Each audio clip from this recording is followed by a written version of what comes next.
Hello and welcome to Off-Grid Solitude. My name is Joe. I bought 5 acres of land in the high deserts of Arizona, and I'm building an off-grid cabin. Sorry I'm a little out of breath. I just moved these 14 bags of concrete off my truck. It's a pretty busy day. I just changed my oil. First time changing it myself on this truck. But between all the errands and dodging the weather, I haven't got that much done on my foundation, but I'll give you a quick update to show you what I did do. As I mentioned in the previous video, I've got 4 sections of form that I reuse, but instead of doing one section at a time, I do 2. When I do one section at a time, the wall tends to snake a little bit, and doing 2 sections at a time prevents that from happening.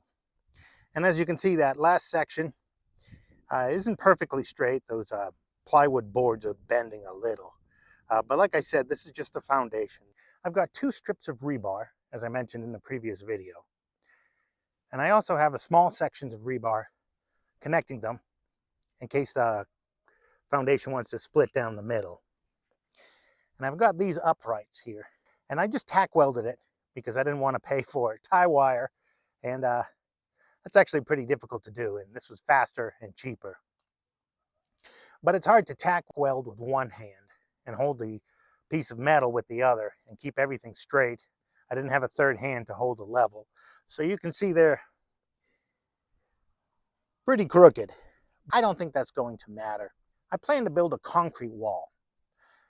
So these aren't going to hold down the wall. They're going to keep it from sliding off.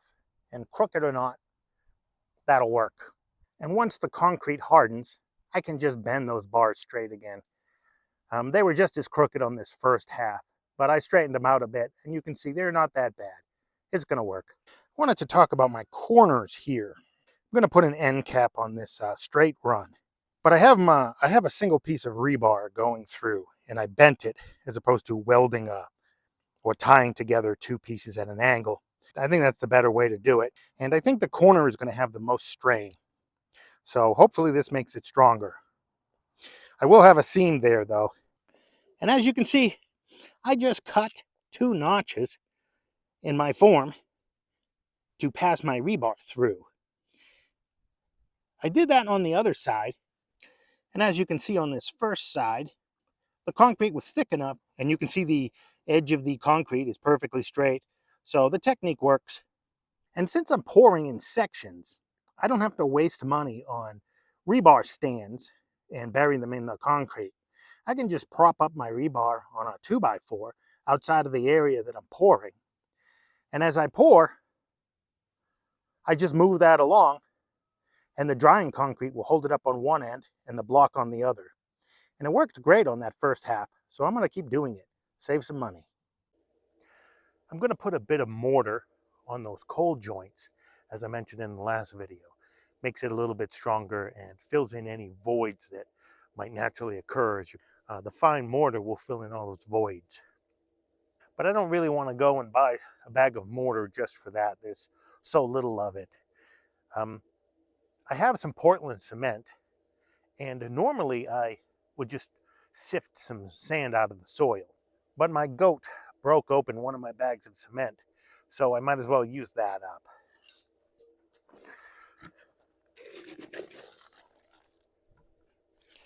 I've got here just a standard kitchen strainer, and I'll use that to sift out the larger aggregate.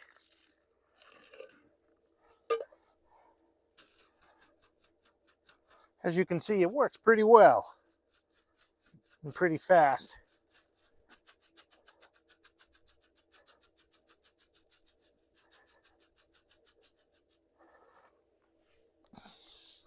As you can see, there's a couple grades of sand here.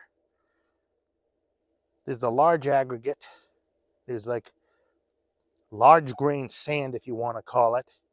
And then there's fine sand.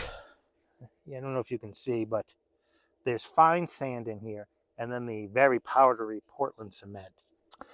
Normally, if I'm using dirt, and if I sift the dirt and mix it with Portland cement, I'll mix it in the bucket dry first to get a nice consistent mix before I add the water. But this is pre-mixed. So I'll just add some water. You don't need that much water,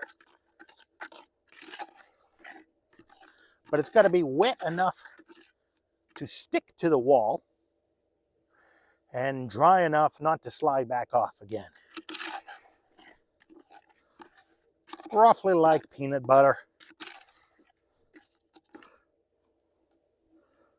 I recommend adding just a little at a time.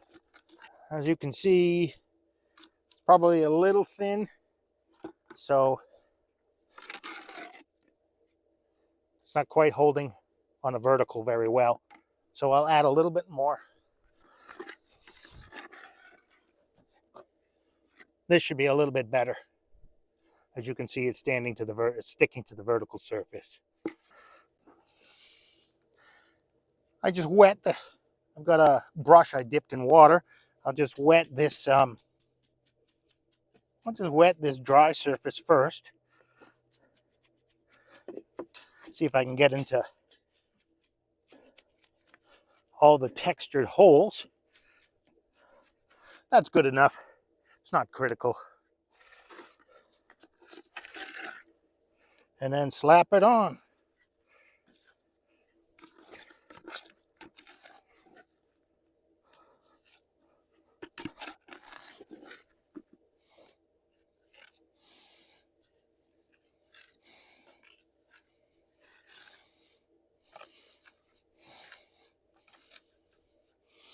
There we go. I don't know if you can see that, but it is a thin little layer filling all the holes in the texture of the dry concrete to give a better surface for the new concrete to stick to.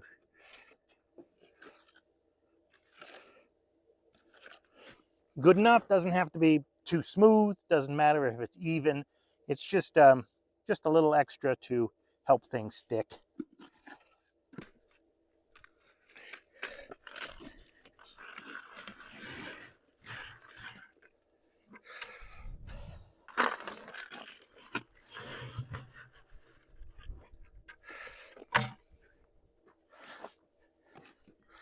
Add the wet concrete.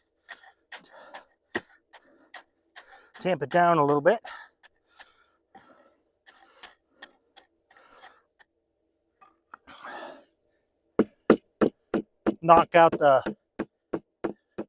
Vibrate it a little bit to knock out the voids.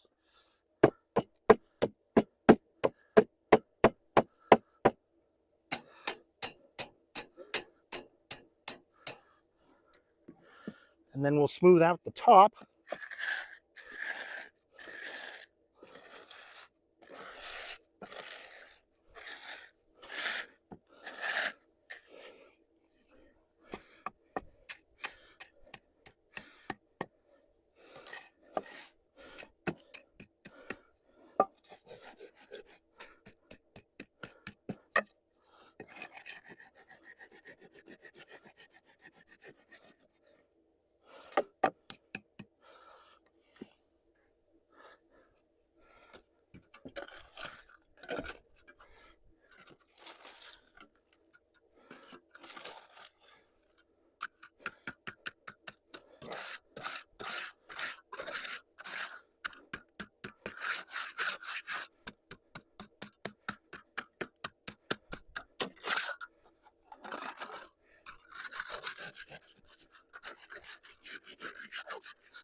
And that's all there is to it. And I keep on with the wet concrete until I get tired and need to hit a stopping point. In which case, tomorrow I start with another mortar joint. And that's all there is to it. But I'm pretty tired, drinking lots of coffee. It's really hard to stay motivated in an off-grid setting. I've done projects before, and it's always tricky being productive when you come home from work and you want to get something done on your own. For example, building a business. It could be writing a novel. Could be training for a marathon. Whatever it is, you come home from a full day of work and you're very tired. and it's very hard to get off the couch and get started. But for me, it's a whole different story when you're off grid and your whole day is your own, completely unstructured time. If you had one project, you could treat it like a job. You set your alarm clock, but when you have many projects that all have to be done at the same time, and maybe you can't do the project every day. I moved 14 bags of concrete, and my back isn't up to pouring those 14 bags today. That'll have to wait till tomorrow or maybe the next day. And there's also important things like an oil change, which I needed to do, feeding my animals, they won't wait. And I'm out of rabbit food, so I have to run to the store now and buy some more. And that's an hour's driving there and back.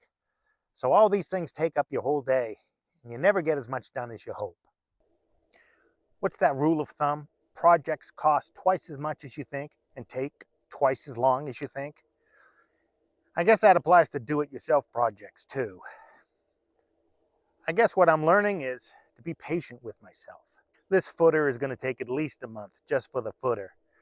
So no need to push myself too hard. Why risk a hurt back just to shave a day or two off of a month-long project? I have to go at a reasonable pace. Well, thanks for watching. Please subscribe if you haven't already. I appreciate all your comments, and I'll see you in the next video.